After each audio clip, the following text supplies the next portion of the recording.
Ce film, il est interactif, on le vit émotionnellement très très fort, donc je sais pas ce que ça va provoquer chez un spectateur. Ce que je sais, c'est que moi, en tant que spectateur, j'ai adoré ce film, j'ai adoré le faire, j'ai adoré le regarder, et ce que j'ai ressenti était assez unique en le voyant. Salut JQ, c'est Rahim et on est ici pour mon JQ&A. Quand on a discuté avec Julia, je savais très bien en le lisant qu'il fallait qu'il y ait une espèce de forme physique, d'autant plus qu'elle a un rapport au corps et à filmer les corps qui est très singulier. Il fallait en tout cas que ça matche avec le personnage, c'était certain. J'avais atteint un niveau qui était convenable, hein, vraiment. Elle me dit c'est bon et tout. Je lui dis mais moi j'ai besoin d'aller plus loin parce qu'il fallait que je trouve que je caresse au moins du bout des doigts ce vide que les gens qui sont frappés par l'addiction cherchent à remplir, au moins de le caresser. Et en allant si loin, ça m'a permis de toucher cette forme de réalité que j'ai pu amener dans mon personnage.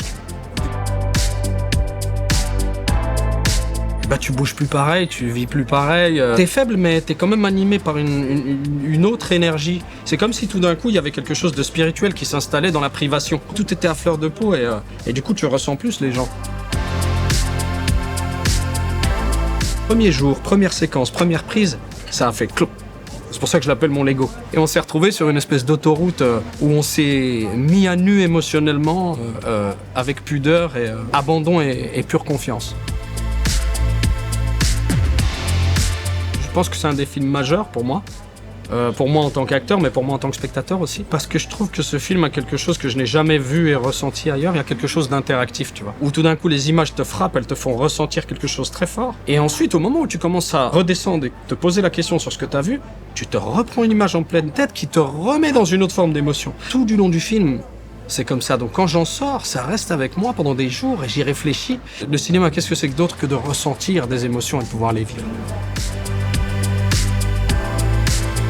J'ai été extrêmement surpris de voir à quel point il y avait une dimension émotionnelle qui s'était installée par-dessus, que je n'avais pas autant ressenti dans ces films précédents. Parce que finalement, c'est un cinéma de vision que je ressentais, et le cadeau du rôle, que j'étais très très heureux de me dire, bon bah voilà, va falloir y aller, et je vais vivre une expérience.